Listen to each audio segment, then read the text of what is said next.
आज हम सभी हिस्ट्री का 10 क्लास का 4th चैप्टर भूमंडलीकृत विश्व का बनना पार्ट 2 पढ़ेंगे। इससे पहले हम लोग पार्ट 1 वीडियो में पढ़ चुके हैं। उससे रिलेटेड कुछ क्वेश्चन यहाँ पर हम लोग दिखा रहे हैं जो एग्जाम में पूछे जाते हैं। पहला, वैश्वीकरण का क्या अर्थ है। दूसरा, रेशम मार्ग के बारे में लिखें। तीसरा, कॉर्न लॉ से क्या समझते हो। चौथा, रिंडरपेस्ट क्या है। पांचवा, प्रथम विश्व युद्ध कब हुआ था। छठा, गिरमिटिया मजदूर किसे कहते हैं। सातवां, ब्रिटिश ईस्ट इंडिया कंपनी की स्थापना कब हुई थी। इसके बाद इसी से रिलेटेड हम लोग और भी टॉपिक पढ़ रहे हैं, जो कि हमारा पहला टॉपिक है महामंदी। महामंदी से क्या तात्पर्य है या महामंदी किसे कहते हैं। तो महामंदी को इंग्लिश में हम लोग ग्रेट डिप्रेशन भी कहते हैं। महामंदी के बारे में यहाँ हम लोग पढ़ेंगे, ध्यान से देखिए।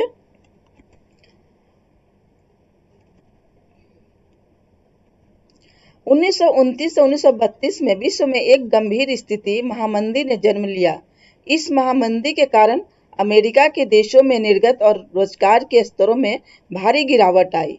इसका प्रभाव दुनिया के अन्य देशों पर भी पड़ा।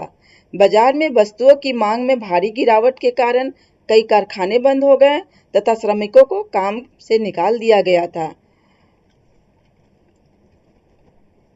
इसे महामंदी को हम लोग ब्लैक ट्यूसडे के नाम से भी जानते हैं। कहा भी जाता है 1923 में अमेरिका का शेयर बाजार चढ़ना शुरू हुआ था और चढ़ता ही चला गया। 1929 आते अस्थिरता के संकेत आने लगा। 24 अक्टूबर 1929 को 5 अरब डॉलर का सफाया हो गया। अगले दिन भी बाजार गिरना जारी रहा। 29 अक्टूबर 1929 न्यूयॉर्क स्टॉक एक्सचेंज बुरी तरह गिरा। 14 अरब डॉलर का नुकसान हुआ। मंगलवार का दिन था, इसीलिए उसे हम लोग ब्लैक ट्यूसडे के नाम से जाना जाता है। आर्थिक महामंदी की शुरुआत कहाँ से हुई। 1932 ईस्वी तक 60 लाख लोग बेरोजगार हो गए, जिसमें जर्मनी में बाह्य गणतंत्र की स्थिति दुर्बल हुई। हिटलर इसका फायदा उठाकर सत्ता में आ गया। इस प्रकार आर्थिक महामंदी ने जर्मनी ने नाजीवाद का शासन स्थापित किया। इसी विचारधारा के कारण उद्योगपतियों ने उत्पादन बढ़ाने पर ध्यान दिया, उसकी बिक्री पर नहीं। इसी कारण पूरा विश्व महामंदी की चपेट में आ गया था। वर्ष 1929 में अमेरिका से शुरू हुई इस महामंदी घटना ने पूरी दुनिया को अपनी चपेट में ले लिया था। यहाँ कुछ हम लोग तस्वीर दिखा रहे हैं। अमेरिका में आया संकट पूरे विश्व में कैसे प्रभावित किया गया। महामंदी का महाप्रभाव। पहला है 1 करोड़ 30 लाख लोग बेरोजगार हो गए। दूसरा, 1929 से 1932 के दौरान औद्योगिक उत्पादन की दर में 45% की गिरावट आई। 1929 से 1932 के दौरान आवास निर्माण की दर में 80% तक की कमी हो गई। चौथा, इस दौरान 5000 से भी अधिक बैंक बंद हो गए। यहाँ बैंक का दिखाया गया, वर्ल्ड बैंक। आर्थिक संकट का विश्व पर प्रभाव। क्या प्रभाव पड़ा था आर्थिक संकट का हमारे देश पर। पूरे विश्व का प्रभाव बताया गया है। पहला, जर्मनी पर प्रभाव। आर्थिक संकट के परिणाम स्वरूप जर्मनी में बेरोजगारी अत्यधिक बढ़ी। 1932 ईस्वी तक 60 लाख लोग बेरोजगार हो गए, जिसमें जर्मनी में बाह्य गणतंत्र की स्थिति दुर्बल हुई। हिटलर इसका फायदा उठाकर सत्ता में आ गया। इस प्रकार आर्थिक महामंदी ने जर्मनी ने नाजीवाद का शासन स्थापित किया। अब हम लोग ब्रिटेन पर प्रभाव देखेंगे। 1931 ईस्वी में आर्थिक महामंदी के कारण ब्रिटेन को स्वर्णमान का परित्याग करना पड़ा। सरकार ने सोने का निर्यात बंद कर दिया। सरकार ने आर्थिक स्थिरीकरण की नीति अपनाई। इससे आर्थिक मंदी से उबरने में ब्रिटेन को मदद मिली। व्यापार में संरक्षण की नीति अपनाने से भी व्यापार संतुलन ब्रिटेन के पक्ष में हो गया।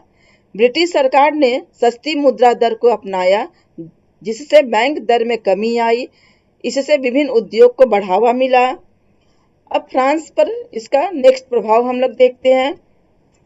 जर्मनी से अत्यधिक क्षतिपूर्ति प्राप्त करने के कारण फ्रांस की आर्थिक स्थिति सुदृढ़ थी, अतः आर्थिक मंदी का उस पर अधिक प्रभाव नहीं पड़ा। फ्रांस की मुद्रा फ्रैंक अपनी साख बचाए रखने में सफल रही। नेक्स्ट, रूस पर प्रभाव। रूस में स्टालिन की आर्थिक नीतियों एवं पंचवर्षीय योजनाओं से आर्थिक स्थिति सुदृढ़ थी, अतः वह भी आर्थिक मंदी से प्रभावित नहीं हुआ। इससे विश्व के समक्ष साम्यवादी व्यवस्था की मजबूती एवं पूंजीवादी व्यवस्था का खोखलापन उजागर हुआ। अमेरिका पर प्रभाव। अमेरिका में बेरोजगारी 15 लाख से बढ़कर 1 करोड़ 30 लाख हो गई। यूरोप में आर्थिक महामंदी के कारण अमेरिका के यूरोपीय ऋण डूबने की स्थिति में आ गया।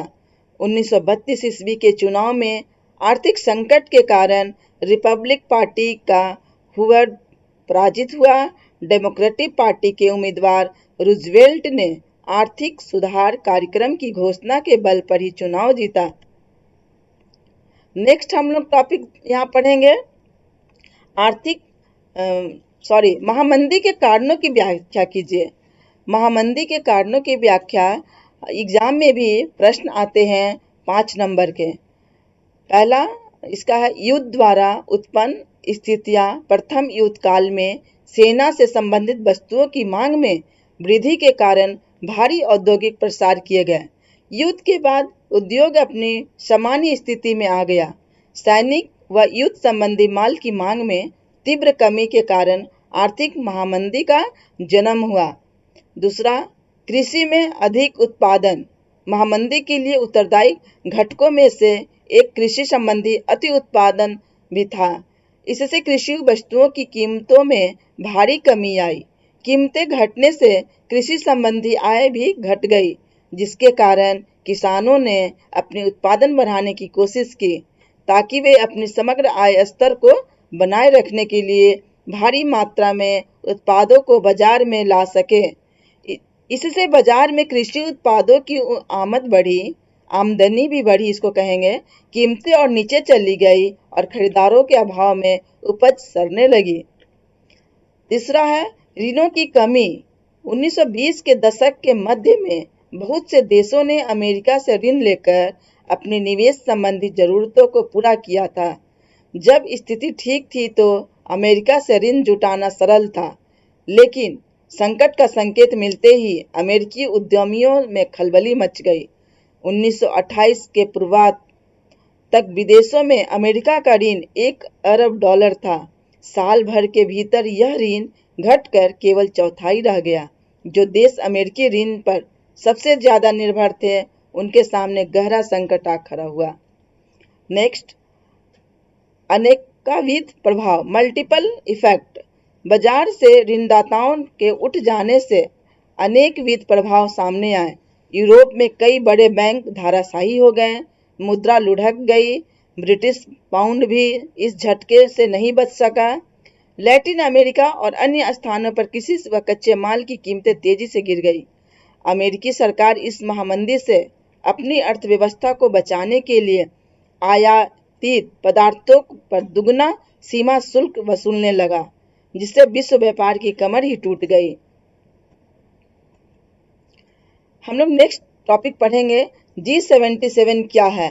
यह 2 नंबर का प्रश्न पूछा जाता है। G77 समूह विश्व के विकासशील देशों का एक समूह है।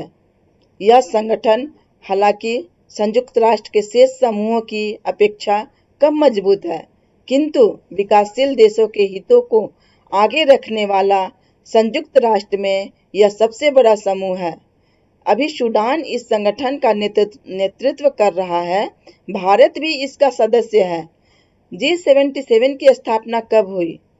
तो G77 की स्थापना 15 जून 1964 को हुआ था।